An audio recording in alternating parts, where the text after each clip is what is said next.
Starting from today, we will start Module 4, Divide and Conquer Approach. This module is another important module for this class. All right, Part A, Insertion Sort. 8.1, Insertion Operation. The question.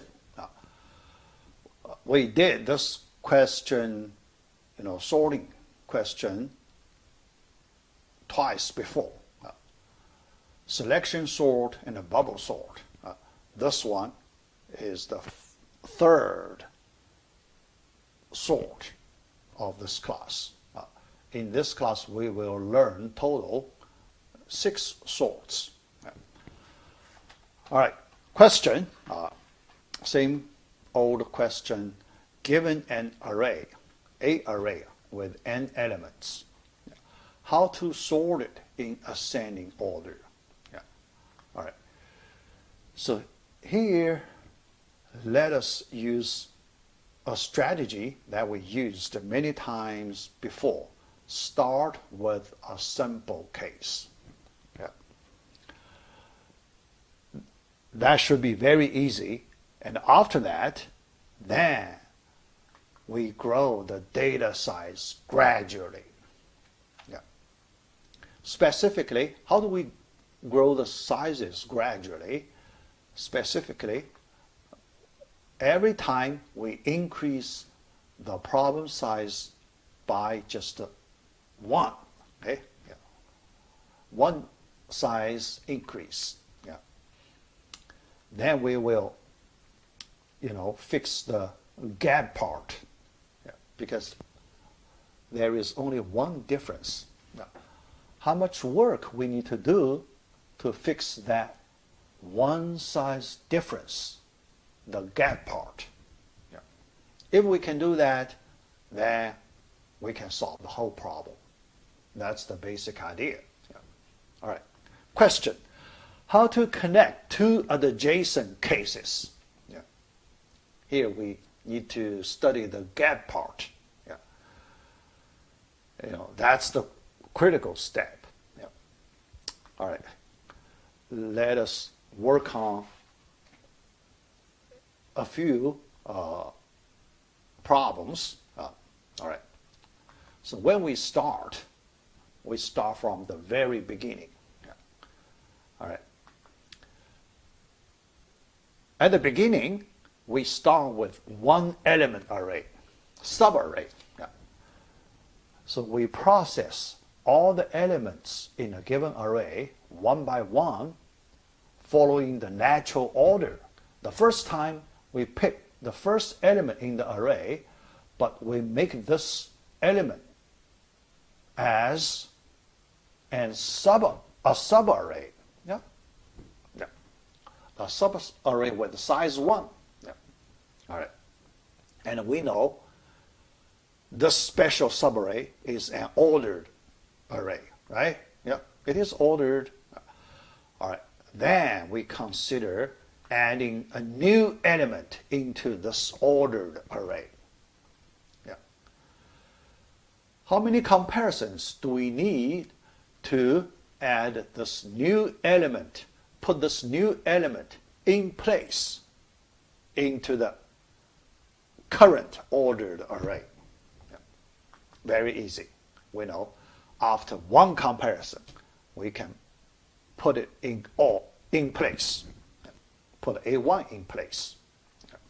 After that, then we will have a larger subarray, this time with size 2, and it is also an ordered array, right?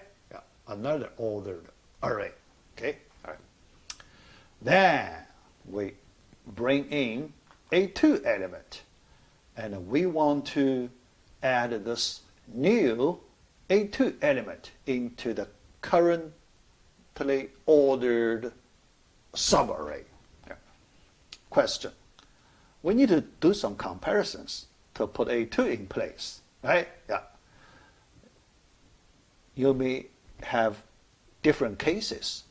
You may have best case, worst case, and other cases. But at the end, you will put an A2 in place after certain number of comparisons. So we keep doing operations like this. And then we consider a general step. For the general step, our currently array is ordered, right? Yeah. So we have an ordered subarray. Yeah. Then we need to add a new element and put it in place. After certain number of comparisons, we put an AK in place. So that's the general step. Yeah. All right. So based on the visual understanding, so we can see something, right? So we try to summarize, try to get something interesting that we need to solve this problem. Here, our observation, we can see what we are doing. Basically, we insert an element in a sorted array at the right position. You need to find the right position. Then you need to insert it into that position. That's all you need to do. So if you can do that, so then you complete that basic process. Okay. All right. Here we should study this insertion operation. We want to understand all the details that we need to do in this insertion operation. All right.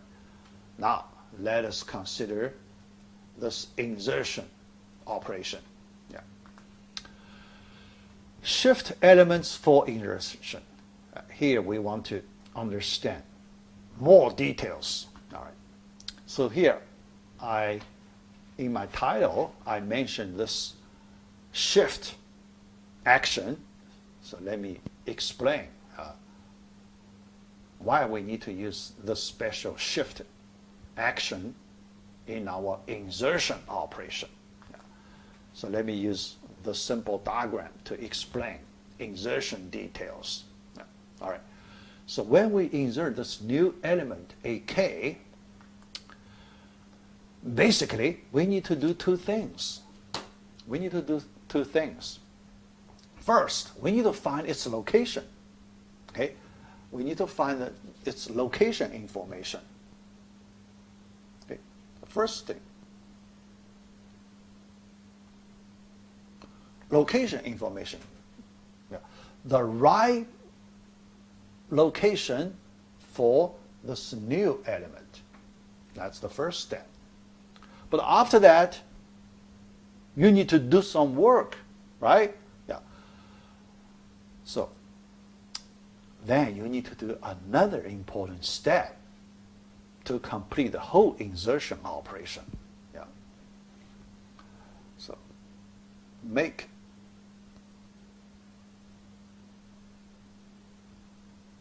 the location available for the new element.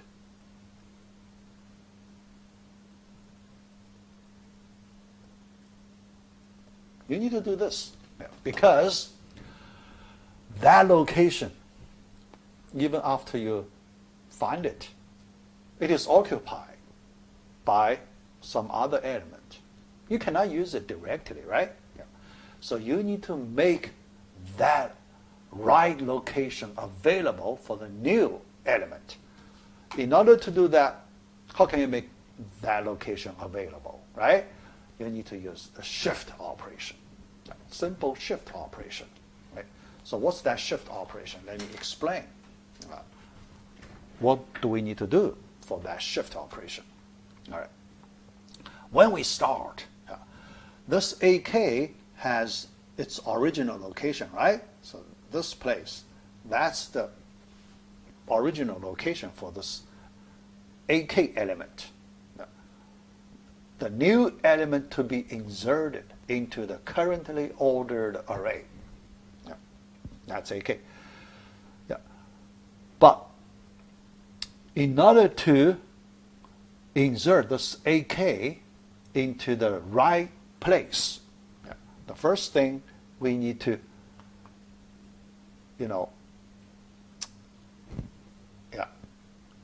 so find its right location. Yeah. So that part, we already know it. Yeah. All right. But here we want to look at the shifting part. Location, elements shifting part. All right. To do that shifting part, first, we need to lift AK element and put it into a temporary location. So this is a temporary location. Okay? Yeah.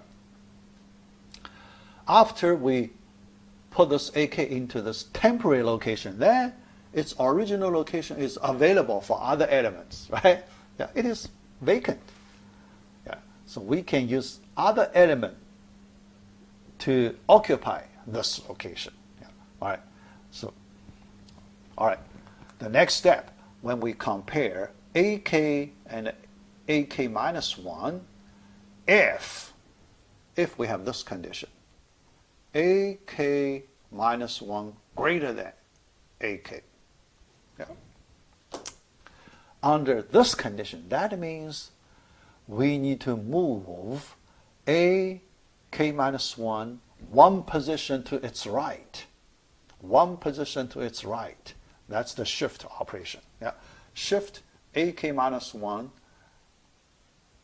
to the original location of AK element.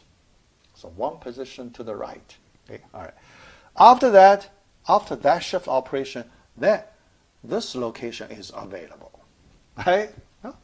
It is vacant, so we can use other element to occupy this location later. Yeah. All right. So after that, we do another comparison, AK with AK minus 2, if this AK minus 2 still greater than AK, yeah, then we do another shift operation. Yeah. Move AK minus 2 one position to its right, yeah, because that location is vacant, yeah, after we do the first shift. Yeah. So in this way, yeah, we can keep doing things like this, and the last shift, yeah, so here we assume the right place for this new element is this location.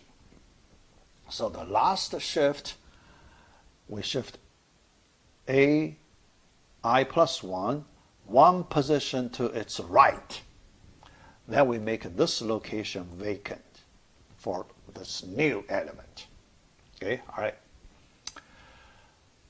But how do you know this is the right place, right? Yeah. So you need another comparison to tell you it is the right place. What's that comparison?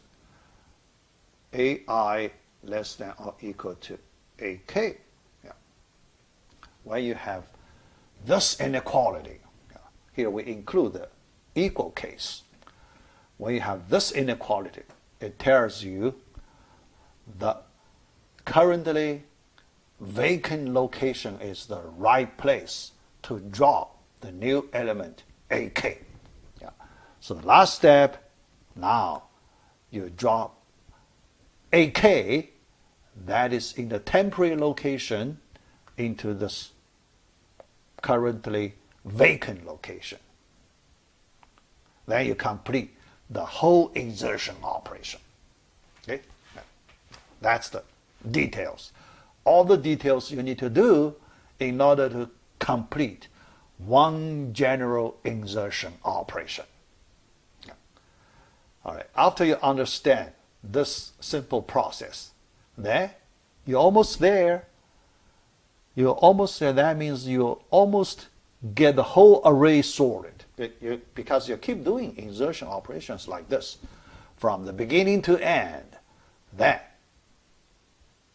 after you insert the last element into the ordered subarray, then you get the whole array sorted. All right.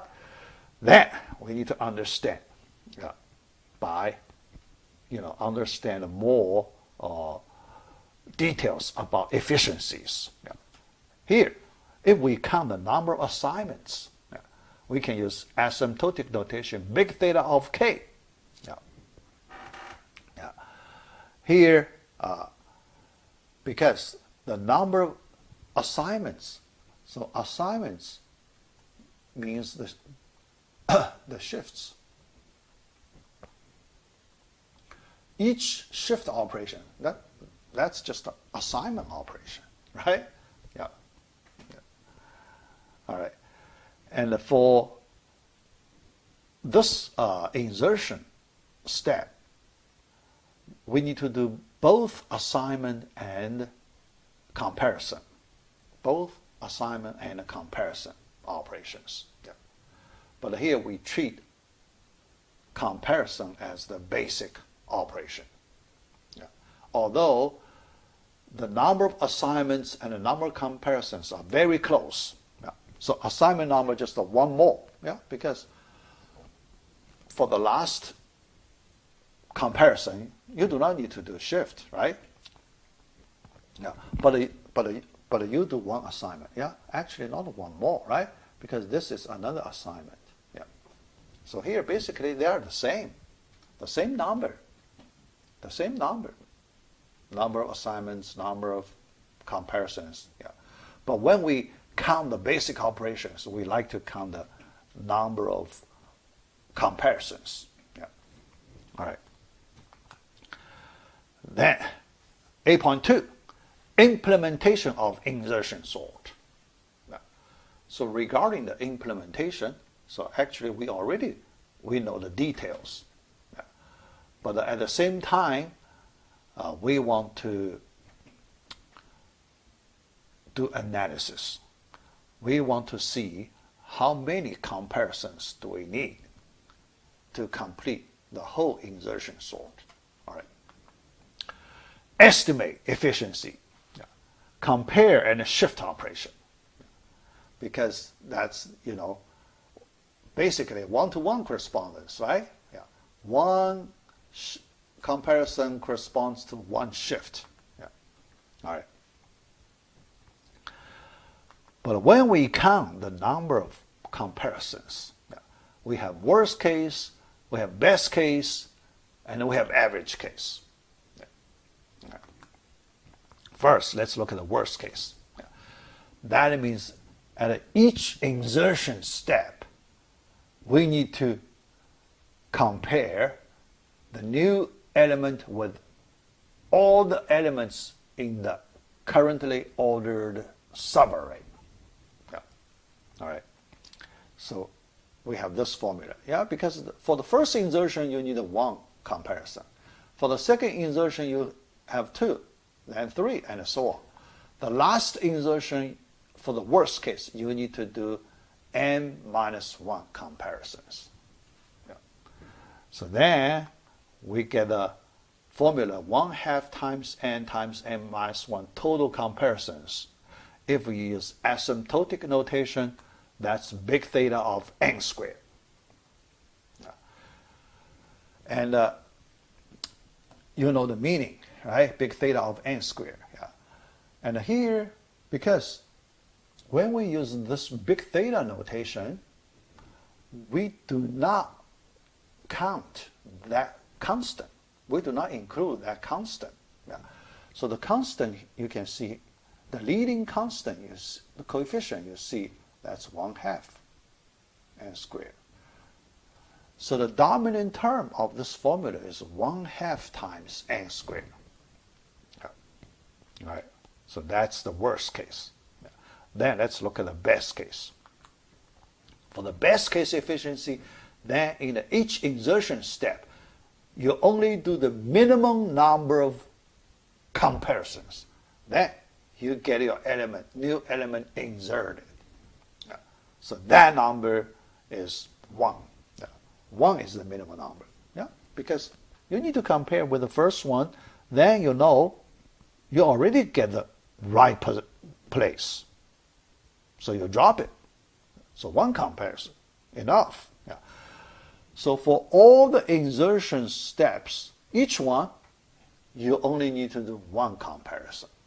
That's the best case. So the best case efficiency at the end, you have n minus 1 comparison. Yeah. If we use asymptotic notation, that is big theta of n. Okay. Then you can see if you compare the worst case, best case, what is the difference? The difference is from n squared to n, big theta of n squared to big theta of n. Is that difference big? Yes, that difference is very big. Yeah. If we want to see some example to get some ideas, yeah, you can see if n equals 100, n squared becomes 10,000. So 10,000 versus 100, how large is the difference? Right? Yeah. But 100 is relatively small number, right? Yeah. If you consider 1 million, 1 billion, then you take square, that difference is huge, right? Yeah. So here you can see what we can observe from this algorithm, that it is the difference between the worst case and the best case efficiencies is very big. Yeah. Let us recall worst case, best case for our 2 old sorts we learned before, selection sort and bubble sort. What's the difference between the worst case and the best case for those 2 sorts? Think about that. Yeah. Because these 2 sorts, they only have 1 case. Their worst case, their best case are the same case. Then the difference is 0. Right? Yeah. So in selection sort and a bubble sort, the difference between the worst case and the best case is 0. No difference. But here, insertion sort, the difference between worst case, best case is very big. Yeah. So this is the most prominent property of this insertion sort. Yeah. Because later we will learn 3 more new sorts. Yeah. So after we learn those 3 new sorts, you will see the difference between the best case and the worst case. Not that big. Not that big. Okay? Not as big as what do we see here. Yeah, so you will see. Yeah. So then later we need to take advantage of this property. Yeah. This is a nice property. Yeah. Okay? Yeah. So we can take advantage of it in some special real-world applications. Yeah. All right. Then average case. When we look at the average case, how do we calculate the average case? Yeah. Here we can use a simple way. Yeah. To calculate the average case, then at each insertion step, you take the average. Each insertion step, you take the average. Okay? Yeah. Yeah. All right. So each insertion step, we know the worst case k, the best case is 1. You take average about 1/2, right? About 1/2 times k. Yeah. Then you add up all the cases. Then you can see what you will get is you still get a big theta of n squared, but that's approximately 1/2 of this. Yeah. Not exactly, but very close to 1/2 of the worst case. Yeah. So if we only use the dominant term, that's 1/4 of n squared. The constant, leading constant of the dominant term is 1/4 n squared. That's the average case. Yeah. Okay, all right. Yeah. So that's the basic way to calculate it. Yeah. All right. All right. Yeah. Conclusion. Yeah. As a conclusion for this insertion sort, yeah, I want to mention that application, yeah, in the real world application, yeah, if the given array is almost sorted, then the insertion sort is a good choice of sorting. Yeah. Almost sorted. So what do you mean almost sorted? Yeah. Here I use a simple diagram to show you the idea. Yeah. So we use this line segment to represent original array, the whole array. Yeah. But when we say it is almost sorted, then we mean at some scattered locations, yeah, only at these scattered locations, the elements are not ordered. Okay, yeah, elements not ordered. Yeah, and in other places, the elements are ordered. Okay, yeah. Then this is the special case, yeah, the array is almost ordered. Yeah. When you need to sort this kind of data, then, yeah, based on the, important property of this insertion sort, yeah, insertion sort is a good choice. Yeah. Yeah. Yeah. Yeah. Actually, here we can argue. Actually, it's a best choice. Because no other sorts can do as well as insertion sort. Yeah. All right? Yeah? Because what you need to do is big theta of n. Yeah. And then no other sorts can sort this kind of arrays in big theta of n. Yeah. Close to big theta of n.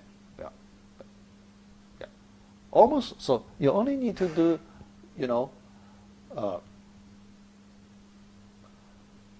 more work than the best case in these places. Okay, yeah, yeah. So that is the, nice thing about this insertion sort. Yeah. Regarding the data almost sorted for this kind of data, yeah, there is one example, in real world. Yeah, so I saw one example like this. Yeah, in the library. Yeah, so when managing books in a library, people, some old library people still use the library cards, right? Yeah. Well, the books still use cards to organize the books. Yeah. Then, so when people put the books back, then sometimes they may not get the order right, right? Yeah. Other people try to get the order right, yeah, but sometimes, yeah, for some reason, yeah, people may not get the order right.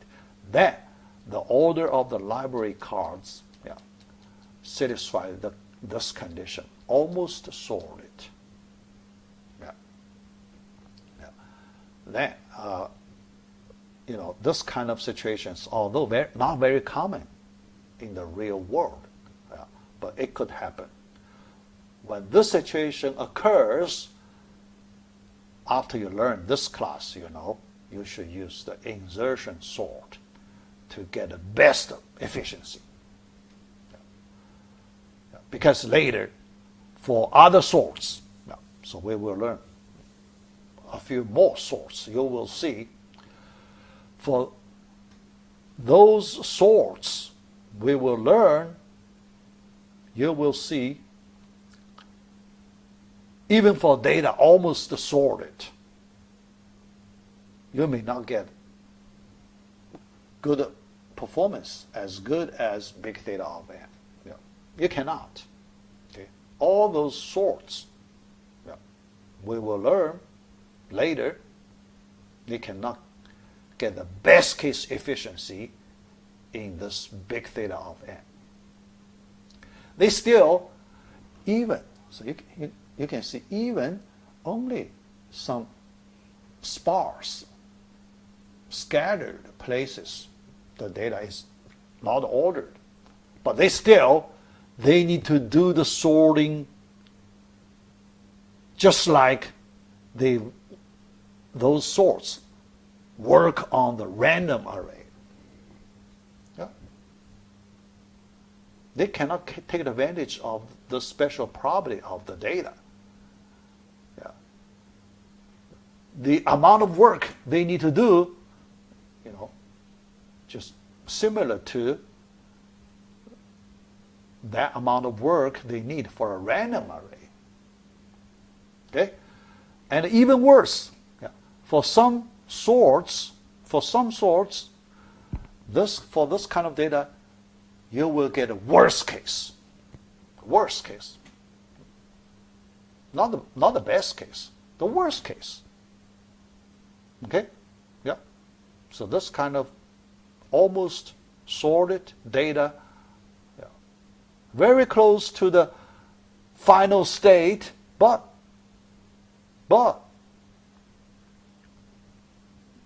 based on the special property of the algorithm, they just give you the worst case. That could happen.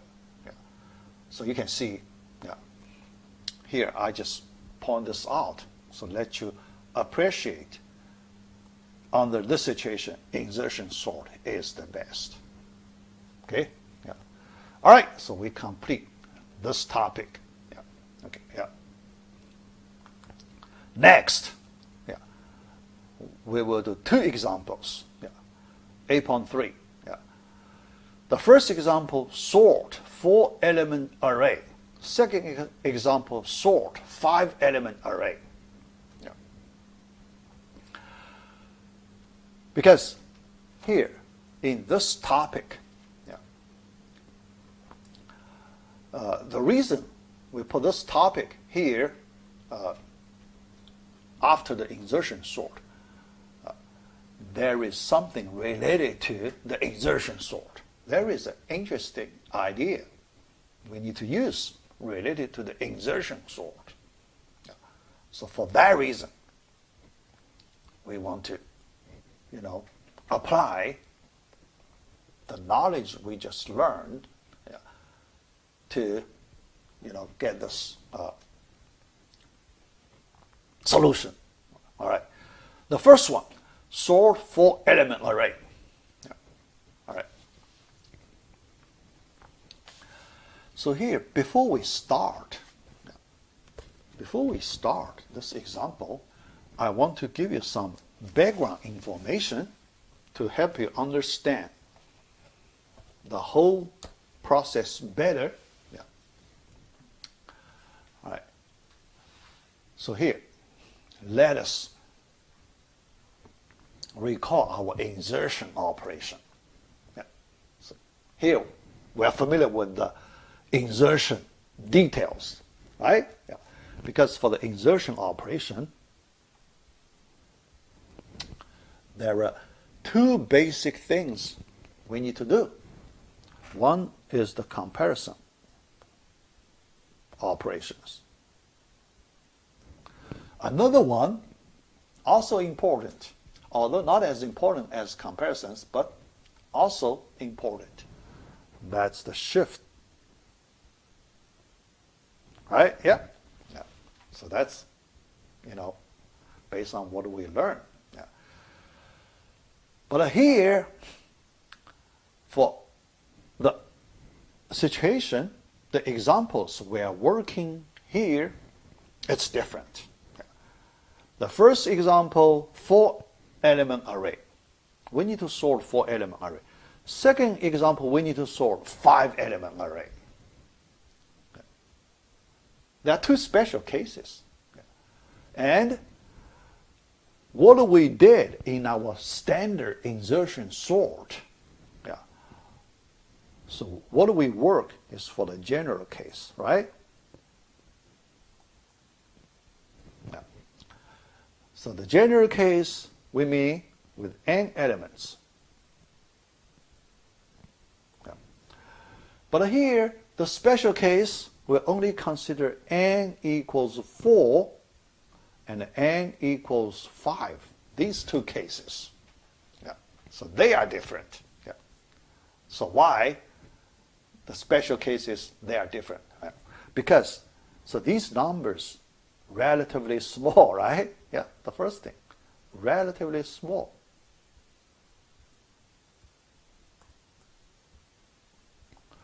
When we manage small number of elements,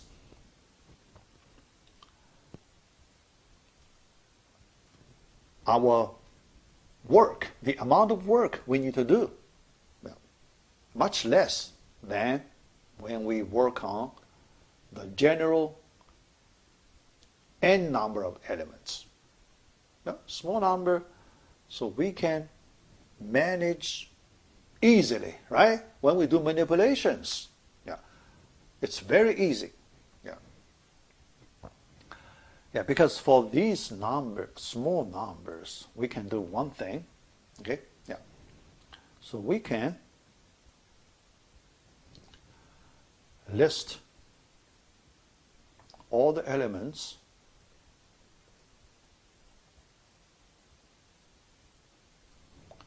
explicitly.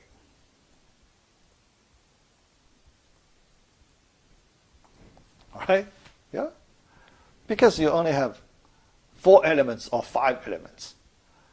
We can control each individual element easily, right? But for the general case, you cannot, right? The general case, if you want to control individual elements explicitly, very hard. Okay, so you need to, when you do the control, you need to, find a systematic way to control. So what's that? So usually we use for loop, right? For loop, while loop, some well-organized, nice, simple, easy way to control all the elements. But for the small number of elements, so we don't need a while loop, right? We don't need a for loop, okay? We can put the elements around here, there, in arbitrary way we like. That's the freedom we have, okay? Based on that understanding, the difference, that means we can separate comparisons and a shift. And actually, this shift operation, we do not need to worry about the shift operation, right? Yeah. So you don't need to do the right shift, okay? Yeah. So when you do insertion, you do not need to worry about the shift operation. That's the main point, okay? The key step. So why we can do better, okay? So here, let me write, the main difference. Main difference, okay? Between general case and a special case. Here I'm talking about, okay? on the exertion operation. Main difference. Okay. So, yeah.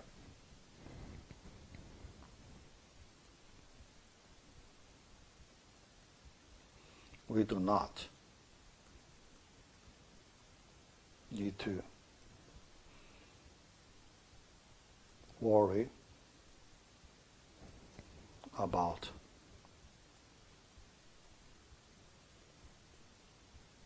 the shift operation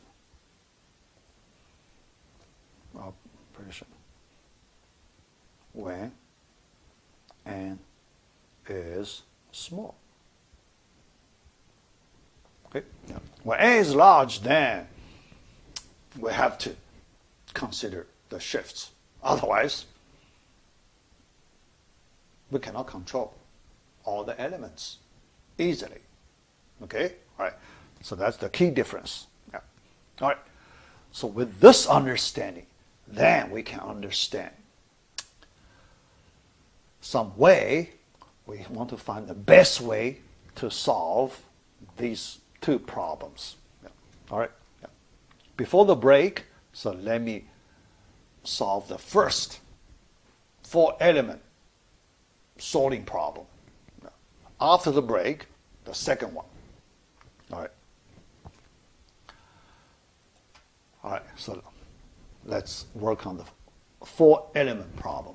Yeah. All right. First, the question. Let me write a question. Yeah. Question is very simple. Sort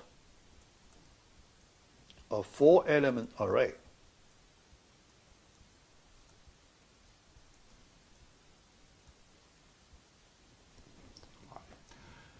and we can use our usual notation x1, x2, x3, x4 represent this 4-element array. Yeah. Yeah, that's simple. This is our problem statement. Yeah. Here, I do not write a lot of explanations, yeah, but based on the context. Yeah. So our algorithm, the context. Yeah. So you know, we have some specific requirement, right? Yeah. Here, the hidden requirement we have here is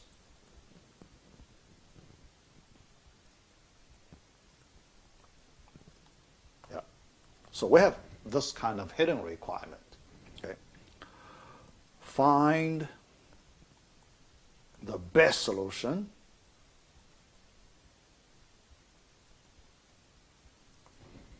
for the worst case.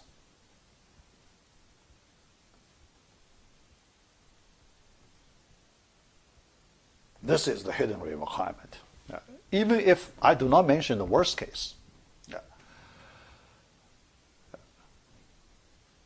So by default, when we solve a computing problem, by default, we always mean we solve the problem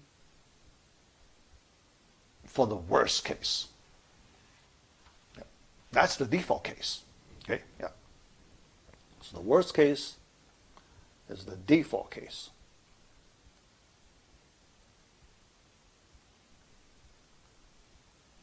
Okay? Yeah. All right. So then, yeah, so when I did a grading, I noticed some students, so they didn't understand this requirement well. Yeah. Yeah. So here, I want to explain, because many students, they have similar wrong understanding. Yeah. That's quite common. So I want to use this chance to explain the right way to understand this requirement. Yeah. Yesterday, when I did a grading of your midterm, I saw one problem in one student solution. Yeah. All right. So that student, the argument is, yeah, because we want to find the best solution, right? Yeah. So here, because in our goal, we want to find the best solution. The best solution means minimum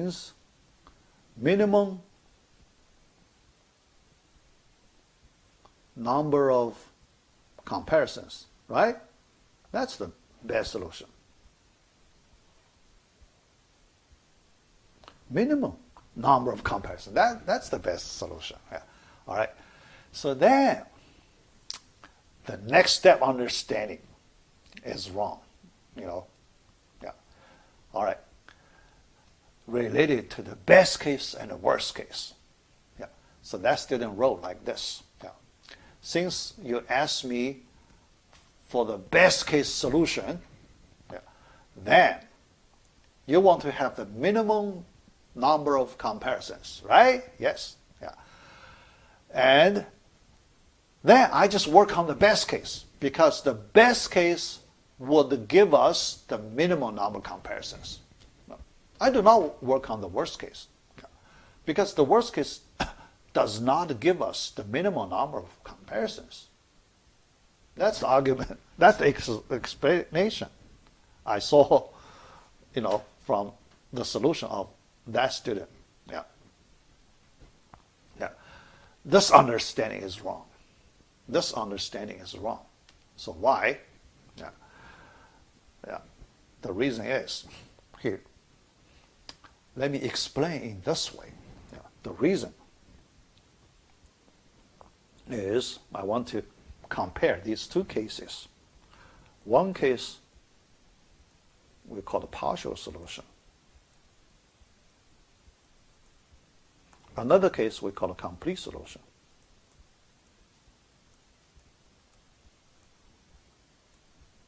Okay? Yeah, partial solution and complete solution. You know the difference, right? Partial solution, if you provide me a partial solution, you do not solve the whole problem, right? Yeah. Yeah. What we need is a complete solution, right? Yeah. Yeah. When I give you the questions, I do not need to emphasize that I need a complete solution, right? Because by default, yeah, based on our natural understanding, everybody knows that we should provide complete solution, yeah, not a partial solution. Yeah. But the best case, when you work on the best case, that's the partial solution. Best case, that's not a complete solution. Yeah. Because you didn't consider other cases. You didn't consider the worst case. And you didn't consider many other cases that are not the best case. Okay? So your solution is incomplete. Okay? All right. Only when you work on the worst case, only when you work on the worst case, then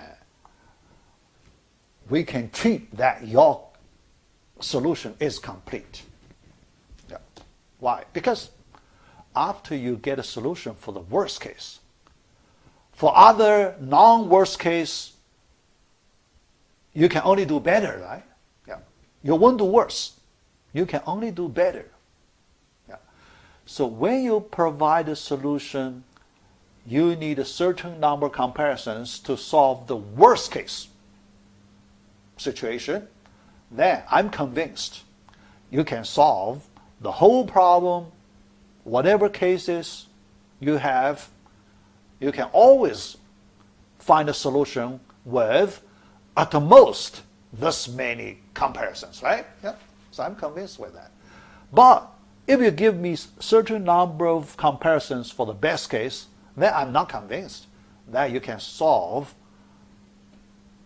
other cases with this many comparisons. Yeah. Because you will do worse. You need more comparisons for other cases. Then you do not deliver your claim, right? Your claim you can do in this many comparisons, but actually you cannot. Yeah. when you have non-best cases, you cannot use the same number of comparisons. That's the key difference. Okay? So for that reason, we should always work on the worst case. Okay? So that's my argument. Okay? All right. Yeah. Yeah. All right. So with this, now from now on, after you understand the main difference here, from now on, you should not misunderstand our requirement. Okay? Yeah. So our requirement is find the best solution for the worst case. Okay? Yes, here. That's our requirement. Yeah. Always targeting the worst case. Under that condition, you find the best case. Okay? That's the main difference. Yeah. All right, so let's work on this next step, the solution part. All right. So for the solution part, yeah. All right. We can use the, what we just learned, the insertion sort. Okay? Yeah. So we have that background, okay, based on the insertion sort.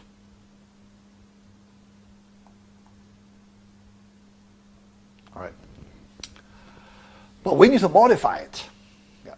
So we need to do some smart modification. Yeah. All right. So when we start, yeah. So let's look at our first comparison.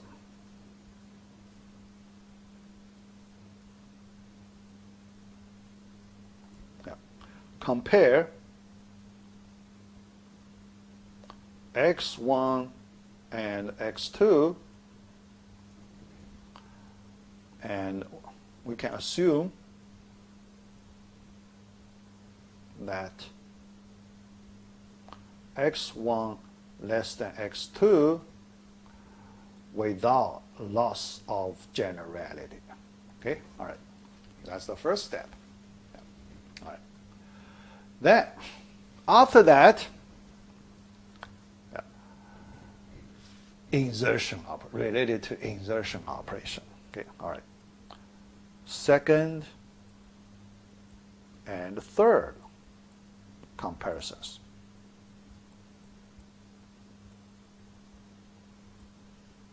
All right. Two comparisons, right, to get a new element inserted, right? Yeah. All right. So now we have x1, x2 ordered array. So then we need to insert x3. Yeah. So you need, for the worst case, you need to do two comparisons. Okay? All right. Yeah. So second and the third. Yeah. After that, you get a whole array ordered. All right. All right. Yeah.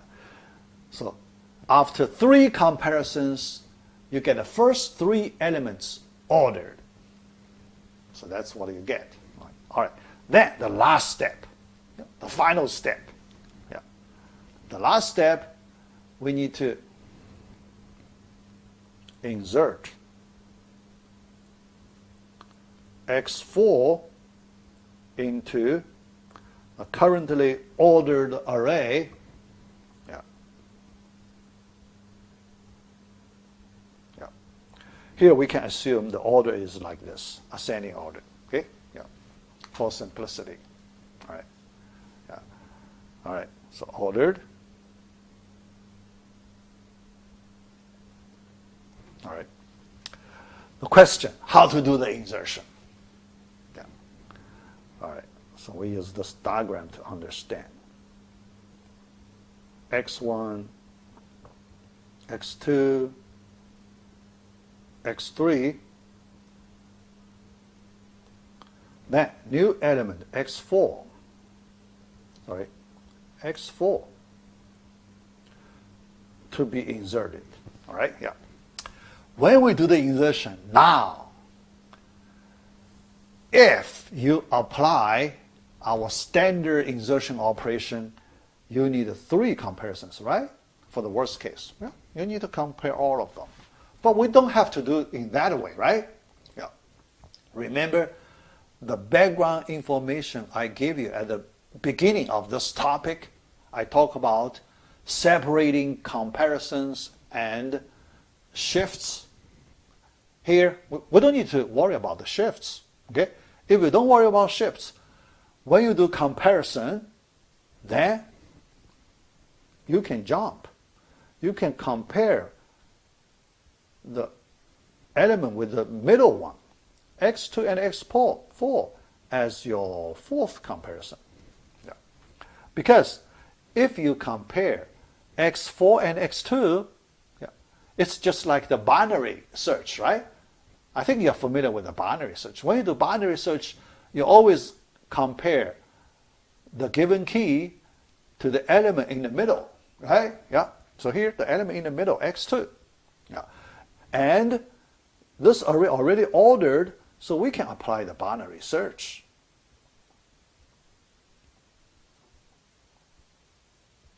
We know binary search is faster than the linear search.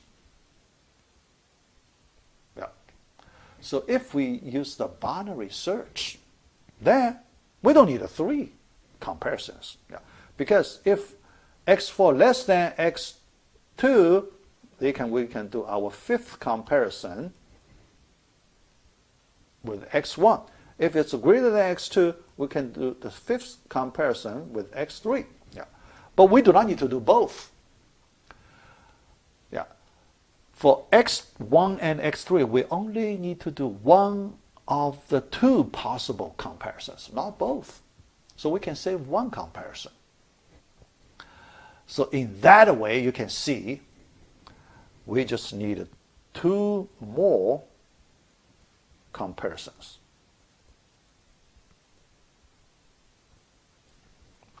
To complete the insertion. Yeah. Then the total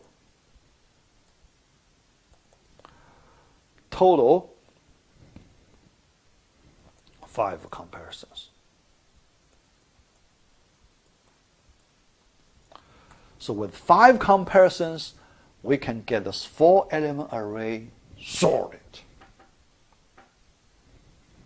Okay? Yeah. So that's our solution. Yeah. But after this solution, then we have a question. Yeah. We have a question. Is this the best solution? Is it possible that this solution can be improved? That means some other people, they can use 4 comparisons. 4 comparisons to sort for 4-element array. For the worst case. Yeah. That question, right? Yeah. Yeah. You can try, you can try, yeah. But here, I'd like to give you the answer. The answer is this solution, 5 comparison with this solution is optimal.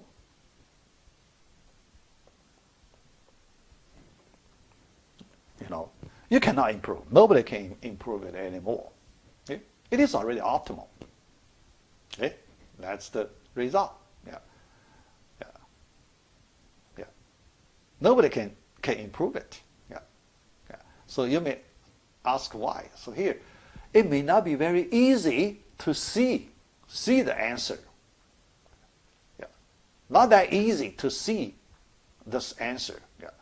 But here, let me give you an important result. Yeah. All right. So the result is like this. Yeah. Yeah. So here I use this part to give the result. Yeah.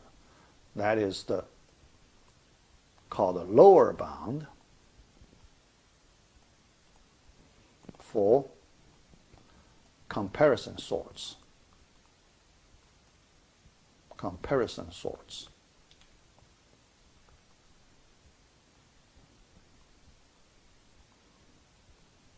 from the name, you can understand what's the comparison sorts. Comparison-based sorts. Yeah. You need to use comparisons to get the elements sorted. Yeah. Because there are some special cases you can sort elements without using comparisons. Yeah. Without using comparison. For example, there is a special sorts called a counting sort. Counting sort. Counting sort working on special integers. Then we can use the counting operation to get integer data sorted. That's the counting sort. Then we do not use comparisons. We only do counting. We can get elements sorted. So that's not comparison sort. Yeah. So this lower bound is only for the comparison-based sorts. So we call it comparison sorts. Then that lower bound is this formula. Ceiling function log base 2 of n factorial. Yeah. Because that's lower bound, that means the number of comparison you need to sort n element array, you cannot do better than this lower bound. This lower bound number is the smallest possible number you can get to sort this n element array. That's the result. Yeah. Later I can explain how to get it. Later in our review for the final, I can explain how to get it. Yeah. Yeah. So, but apply this formula when n equal to 4, you can see ceiling function of log base 2 of 4 factorial, that's 24, right?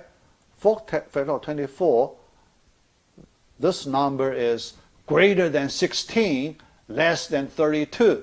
That means log base 2 of 24 should be 4 point something. 4 point something, you take the ceiling function, you get a 5. Okay? So that means the best solution you can have 5 comparison solutions to sort 4 element array.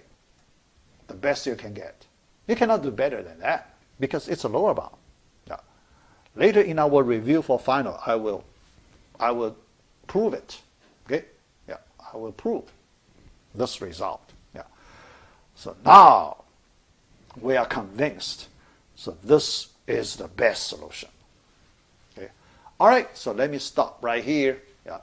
So then after the break, you get a second half.